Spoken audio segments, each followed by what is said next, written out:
Welcome to Spine Chilling Chats podcast, where we like to spill the tea.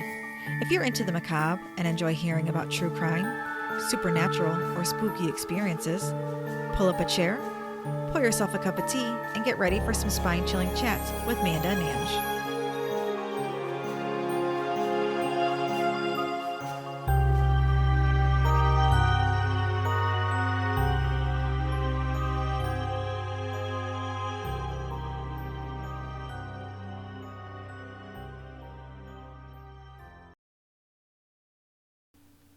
Hi friends, this is Amanda. And I'm Ange. And we're sticking with the May theme and covering serial killers born in May. Today we have David and David Birnie. Although David was not born in May, Catherine was. They're Australian serial killers, kind of. They only murdered 4 people and tried a 5th. That's not that many. It's not that many, not at all. They're little baby serial killers. Yeah, we'll call them little baby ones. David was born February 16th, 1951, and Catherine was born in May 23rd, 1951. They were from Perth, Australia. Okay. I mean, a little down under. Down under. In 1986, they murdered 4 women and attempted the 5th. The murders were referred to in the press as the Morehouse murders, after the Birnie's address of 3 Morehouse Street in Willagee, a suburb of Perth. Willagee? Does that sound right? I have no idea. Never been. Yeah, well, me either. Maybe we should go someday. I would like to. I would love to go to New Zealand. Me too. I want to go see the Hobbit holes. Oh, that would be awesome. I'm a big Lord of the Rings nerd, so I would love that. I would too. But it's really expensive to get tickets over there. Mm-hmm. Robbie's friend, my husband, his friend, had to sell all of his stuff and then bought plane tickets just move to go over there? Well, he was meeting a girl he met online. Oh boy. Yeah. He ended up staying there and marrying her and then divorcing her and then marrying somebody else there. But it's a whole thing.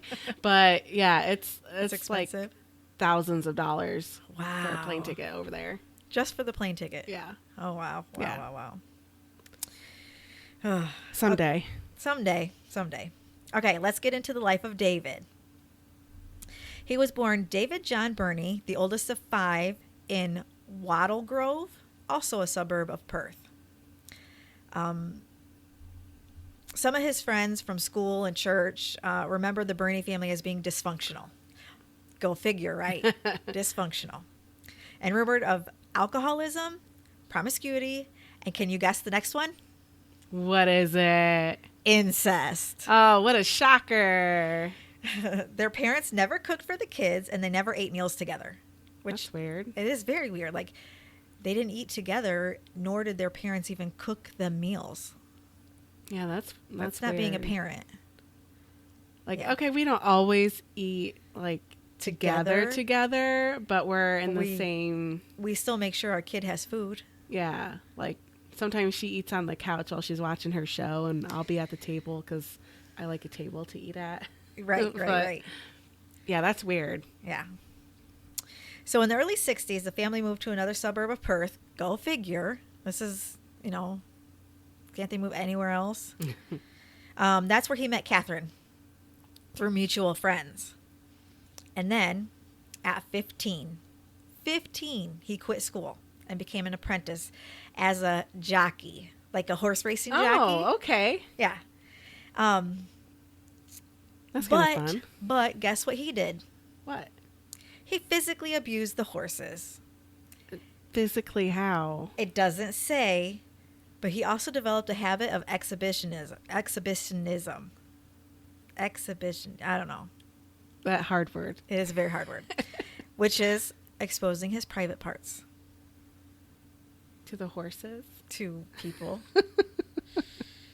Yikes. Okay. One night, he only wore stockings over his head and broke into an elderly lady's house. Just stockings, naked everywhere else? I don't know. That's all it said, just stockings over his head. Okay. And it wasn't her house. It was a room where he was also boarding. Like, he lived in a boarding house. Okay. So it was in her room. And he attempted to rape her. So I'm guessing he didn't. She probably kicked his ass, I hope. I would hope so. So he had been in and out of prison with several misdemeanors and felonies. As an adult, he was addicted to, can you guess what? Drugs, Sex. rock and roll. All the above. Sex and porn. He was a paraphiliac. A paraphil. I don't know what that is. That is reoccurring and intense sexual arousal to atypical objects, places, and situations, fantasies, behaviors, or individuals. Okay. Like atypical objects? Objects? Like, oh, this microphone is so sexy. Like, the fuck? I mean, okay. It's a nice microphone. You do you, boo. All right. In his 20s, he married his first wife, and he had a daughter, Tanya, who was 10 at the time of his arrest. She changed her surname and never married to have children. She says, and I quote, "I don't want to spawn another David Birnie."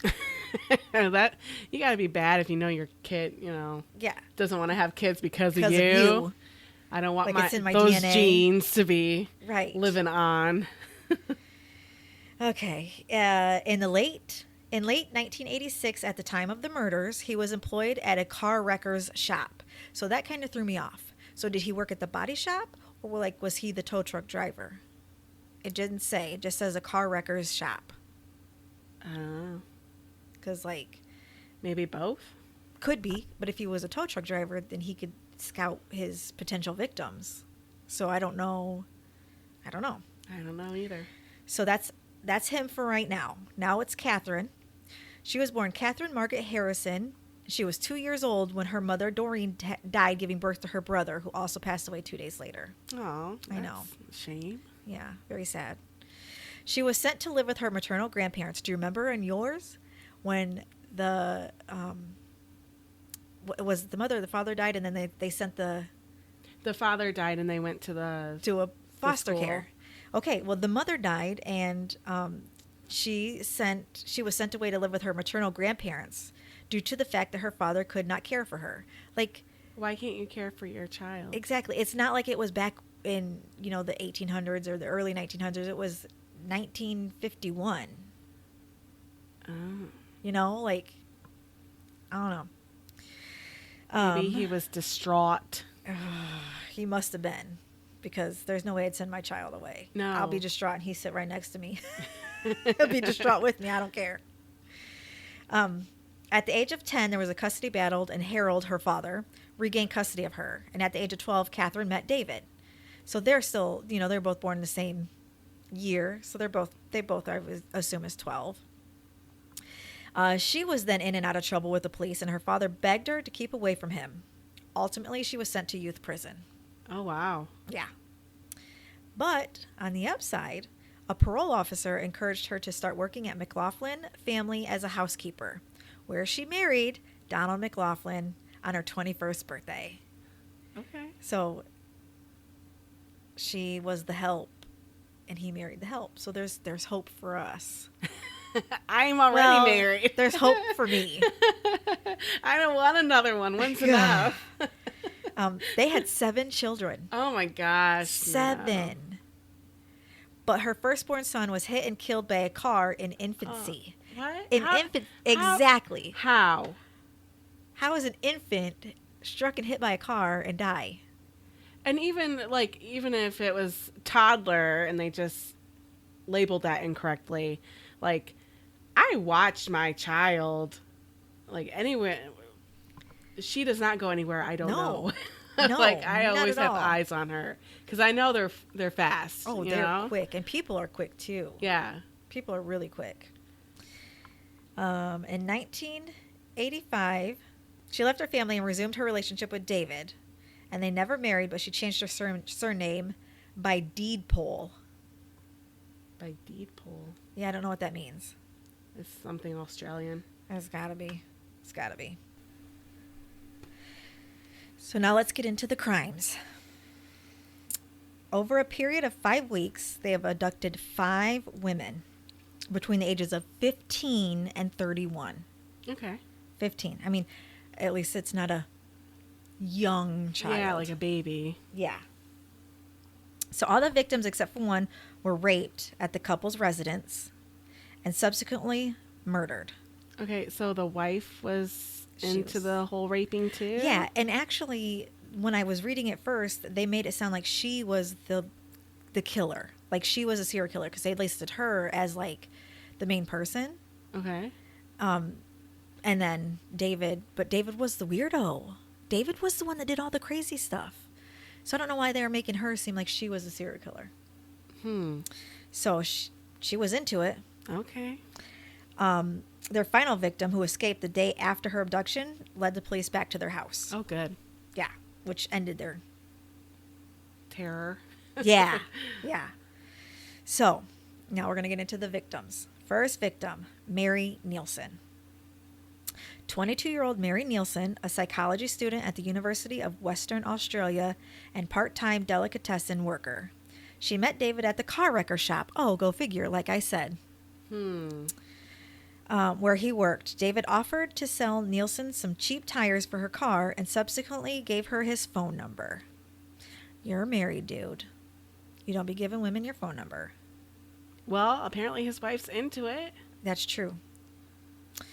So she went to their house on October 6, 1986, where she was gagged, chained to a bed, and raped by David while Catherine observed.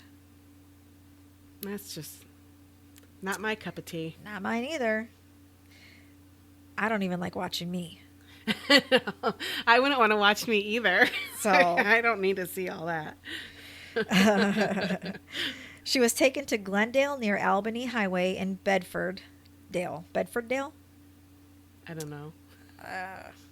That's what it says. Where she was raped again and strangled with a nylon cord. David then stabbed her, thinking that it would speed up her decomposition, as he read that in a book somewhere. Serial Killers 101. Must be. Checked it out at the local library. Right. Well, or Killing for Dummies. Yeah. Catherine joined him by burying Nielsen in a shallow grave. She would receive her degree for psychology from the university 1 year after her murder. Aw. So, like, they still gave her her degree. Like, honorary type of thing. Posthumously? I don't know. All right, victim number 2, Susanna Candy. That's her name. And it's fancy Susanna. Susanna Candy. Oh, okay. Yeah. 2 weeks later, Susanna Candy was the 15-year-old high school girl from Nedlands. She was abducted by hitchhiking along the Sterling Highway in Claremont. That's just, Claremont. I don't understand people who hitchhike. Me either. Like, I understand it was a different time back then, but it still just seems shady as fuck. It's shady now as it was back then. I just don't see it. Like, I'd rather just, nope, I'm going to keep walking. Thank Yeah. you. No. I don't care if I got to walk 10 miles. I'm not getting in your car. If I'm going to die, I'm going to die because I was walking, not Yeah. because you killed me. Once she got in the Bernie's car, Candy was bound and held at knife point. As soon as she got in. Go figure. The Bernies forced her to send letters to her family to assure them that she was all right, and then took Candy to Morehouse and subject her to the same ordeal as Nielsen. So sad. She was 15. Yeah, that's why you teach your kids, don't get in cars with strangers. So afterward, after an abortive attempt to strangle the girl with a nylon cord, the Bernies forced sleeping pills down her throat.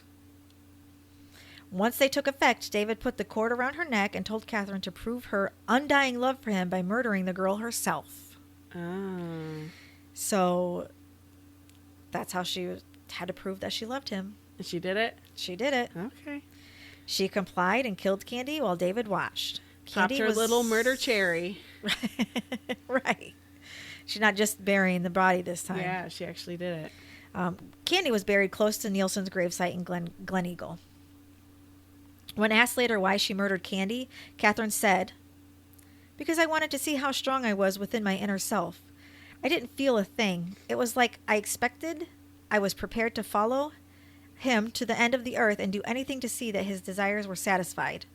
She was a female. Females hurt and destroy males." Huh. I mean, we're not praying mantises.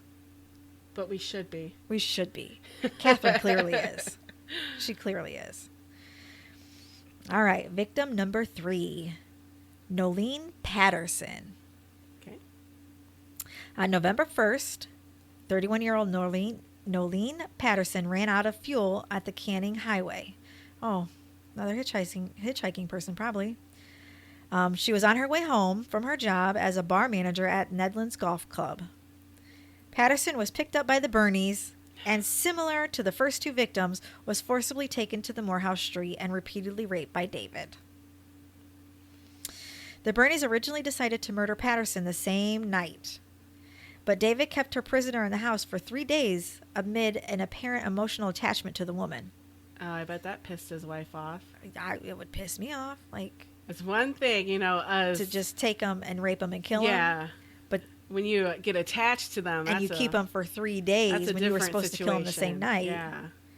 Catherine quickly became jealous. No shit. And made an ultimatum. David would have to kill Patterson or Catherine would kill her herself. He immediately forced an overdose of sleeping pills down Patterson's throat and strangled her while she slept. I mean, at least that, I know it sounds horrible, but that's at least a kindness. That they're asleep while they're dying. Yeah. Yeah. So hopefully they didn't have to feel that pain. Oh, because, I mean, if I go out, let me go out sleeping. Yeah. They also took her body to Glen Eagle and buried it away from the others. Catherine reportedly got great pleasure from throwing sand on Patterson's face. Oh. I mean, she was jealous of her. Petty. Like, she's already dead. What are you trying to prove? Yeah. You think David's going to come back and dig her up? I mean, at this point, anything is possible. Maybe.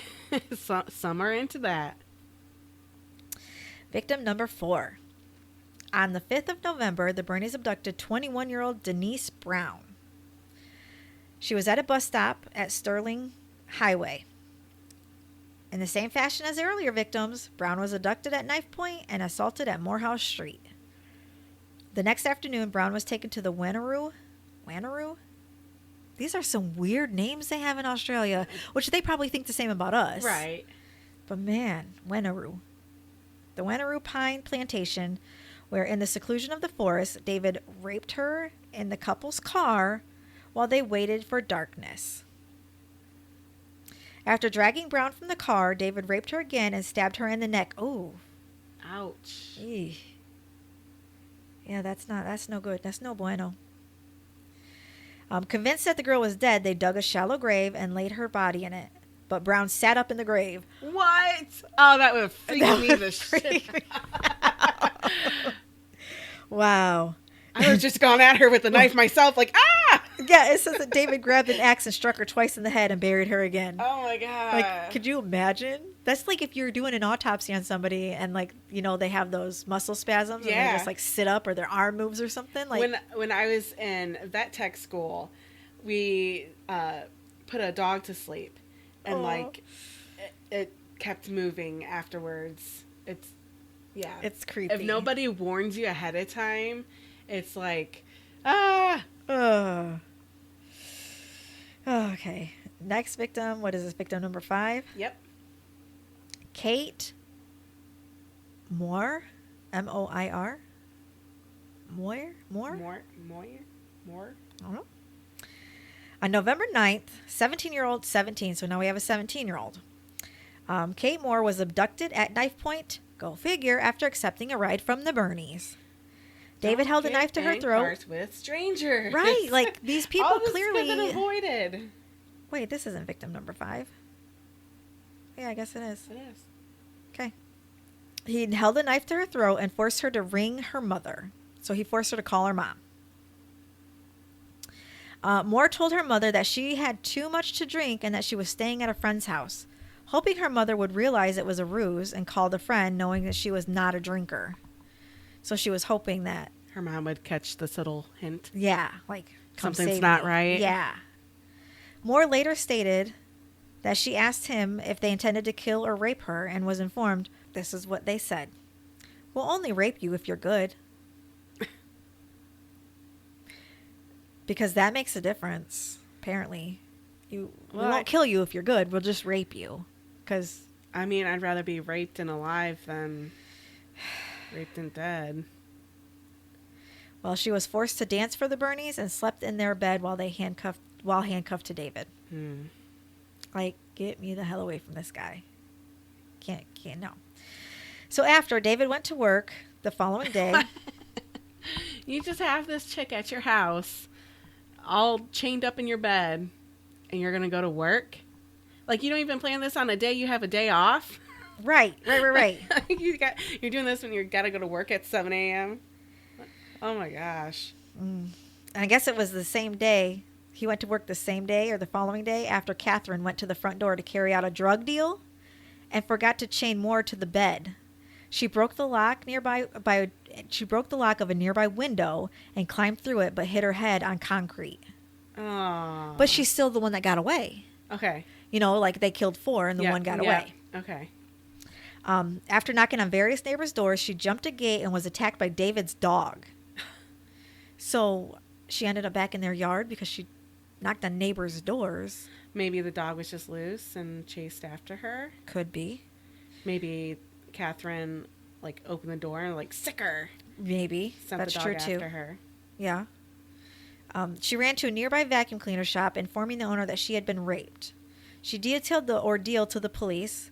While some of the officers were initially skeptical of her story, the 22-year-old constable, Laura Hancock, believed her from the outset due to the amount of detail she provided, including their phone number and their address. So the 22-year-old constable believed her because who would come up with that much detail if they were lying? Well, and who would lie about... I mean, I know there's people out there that would, but why wouldn't you just automatically assume, hey, this girl just went through some... I'm sure she was hysterical and probably roughed up a bit, you know, running... Right. Got attacked by a dog. Yeah, like, why wouldn't you just assume she's telling the truth? Because some people are assholes. Apparently. So they gave themselves aliases, but Moore had read David's name on a medicine bottle. If you're going to do it right. Clearly, you take your medicine bottles and you put them away. She stated that the couple had watched a film, Rocky, Okay. and described a drawing that she had concealed in the house as proof of her presence. So she was giving details about the house to the police officers. Yeah. The police found the drawing and the video cassette's copy of Rocky in their VCR, and the Birnies were arrested. During their interviews, they gave conflicting information. Surprise, surprise. Catherine denied ever meeting Moore, while David insisted Moore had come to their house voluntarily to engage in consensual sex.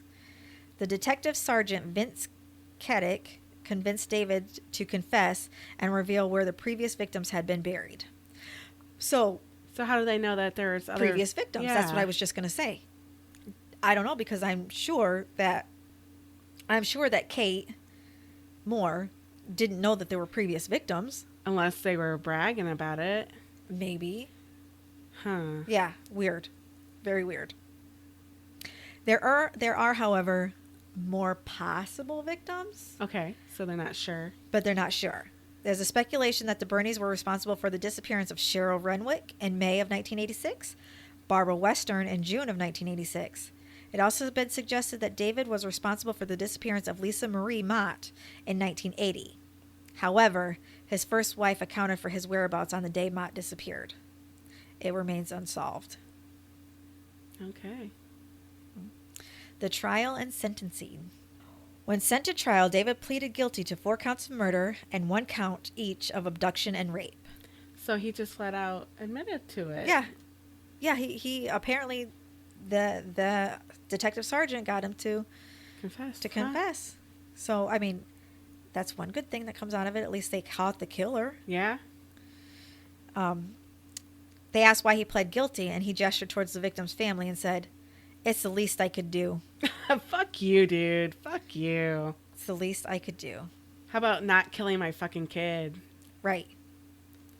It's the least I could do is confess. No, motherfucker, you can apologize. You can Now, you can't take back what you did, but you could have not done it to begin with. Right. Whatever. He was sentenced to 4 terms of life imprisonment after being found sane, because I'm sure he tried to play insanity. Catherine was also sentenced to 4 terms of life imprisonment by the Supreme Court of Western Australia. Under the law at the time, both were required to serve 20 years before being eligible for parole.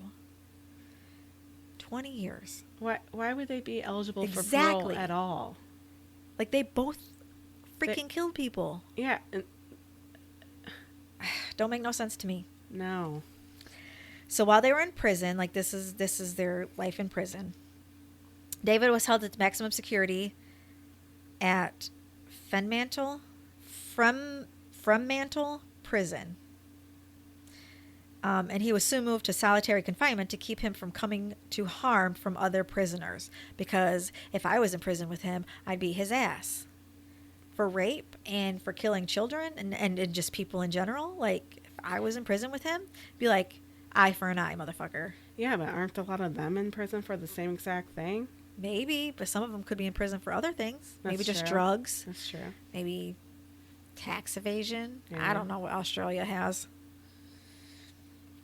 3 of the original death row cells were converted for him, and he stayed there until the prison was closed in 1991. So they converted cells for him. Like, why do you get special treatment? Yeah, just throw them in the basement somewhere. The cell can occasionally be viewed on the True Crime Tour held daily at the Fremantle Prison. So you Okay. can go on tour. So when we go to Australia, when we take our trip to Australia and New Zealand and all those places, Yeah. we can take a tour. Cool. While incarcerated, the Birnies exchanged more than 2,600 letters, but were not allowed any other form of contact. So they could write each other, but they couldn't call, they couldn't see, or anything like that. Good. I mean, They shouldn't have been able to write letters either. no, because they were in this together. And I seen this one documentary where this person was writing, or maybe it was just a movie, they were writing notes back and forth to each other, and like every so many words was a secret message. Uh-huh. So like they could be doing that.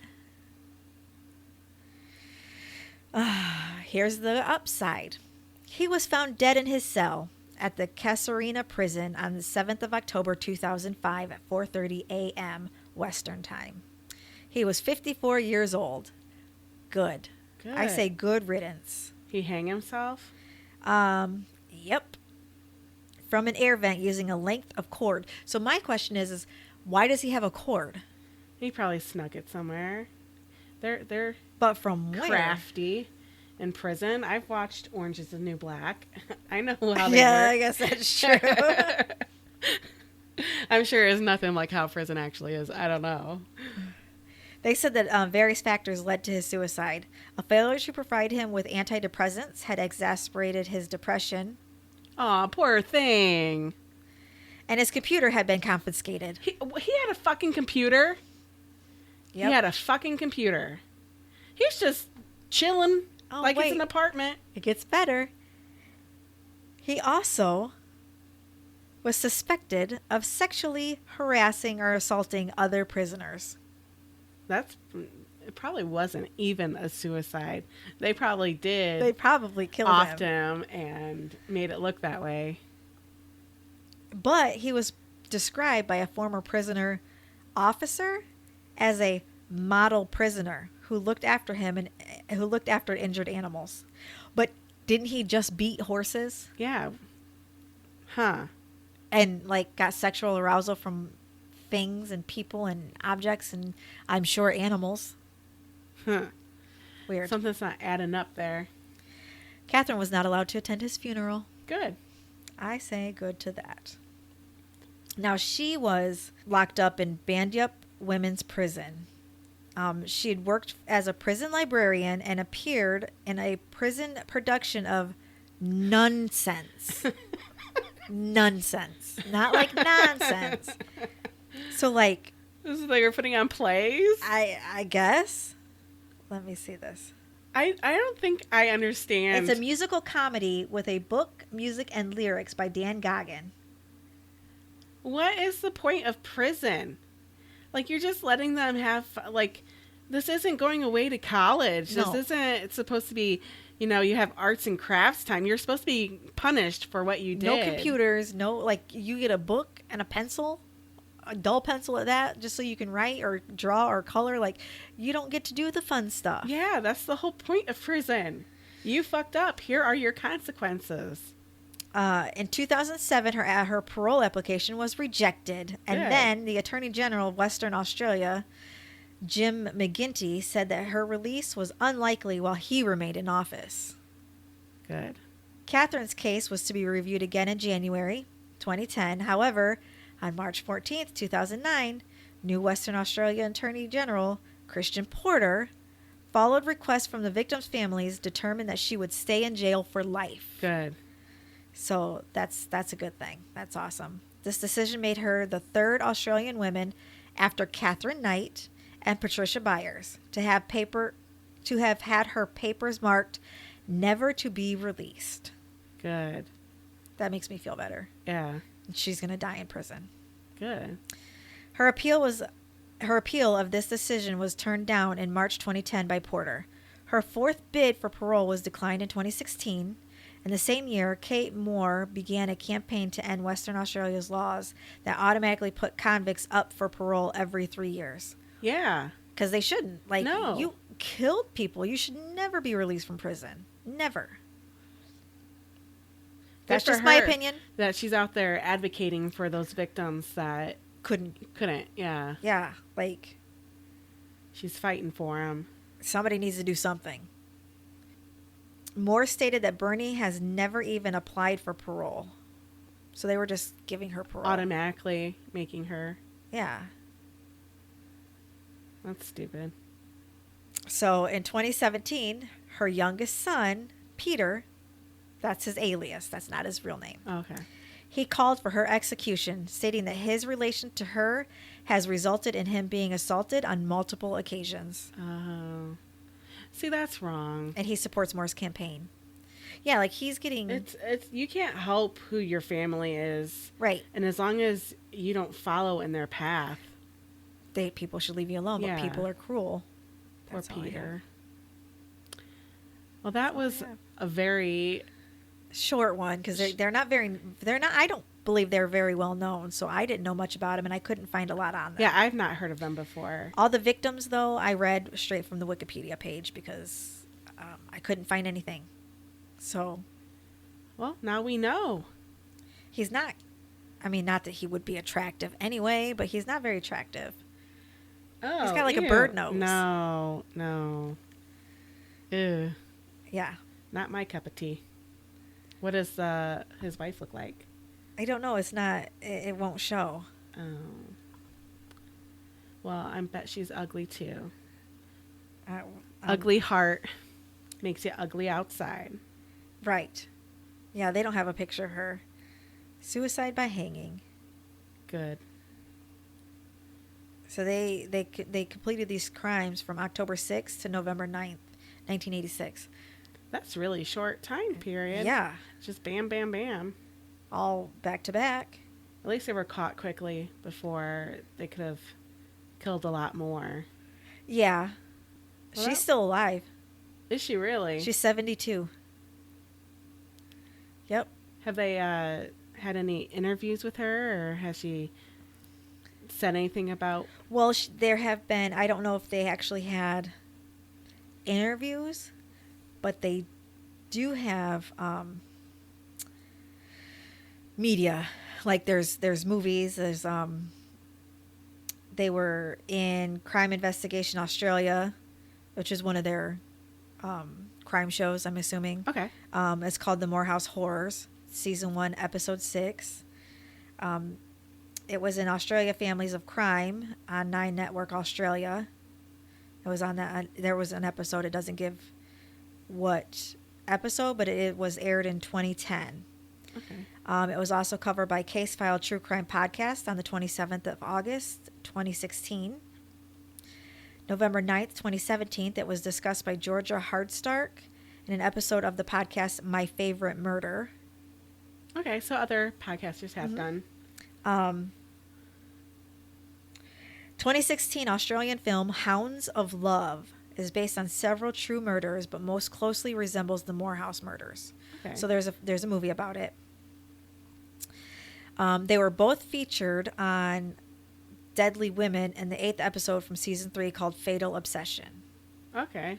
So if they were featured, I'm assuming that they were interviewed, I would think. And it was also covered by our favorite podcast girls, Morbid. Morbid. They covered it on May 8th, 2021. And it was a 2-episode How they podcast. get two? I don't know. I'll have to go back and listen to Me it. too, because I don't know how they got 2, but I would love to know. Because I couldn't find stuff on it. Like every time I looked, there was just the same stuff over and over and over again. Yeah, just repeating. Yeah. So. That's cool. Yeah. Yeah, that's about it. Well, it wasn't that bad. It wasn't like last episode with all the children murder, so. Yeah, I'm glad it didn't get into a lot of gory detail. A little bit lighter of murder. Right. So that was good. Well, yeah. We'll keep having these coming out on Wednesdays, so make sure that you subscribe and look out for us on Wednesdays. Yay. And we want you to check us out on Facebook, and you can also shoot us email too if you have any like spooky stories you want us to talk about or anything we'll like read that. your stories. You don't have to put your name in it, or you just let us know in the beginning like you don't want to be known. Yeah, because we want to do spooky stuff too. We don't want to just be about murder and death and sadness. So Yeah. some spooky stuff would be cool too. Yeah. So keep in So if you have touch. ghost stories, anything like that you want to share with us, we would be more than happy to do that. Yeah. See you guys. Bye. Thanks for joining us on Spine Chilling Chats, your go-to podcast for all things murder, paranormal, and macabre. Keep sipping that spooky tea and diving into the darkness with us. If our tales have sent chills down your spine, don't forget to hit subscribe and share with your fellow lovers of the haunting and horrific. See you next time, and remember to keep it spooky.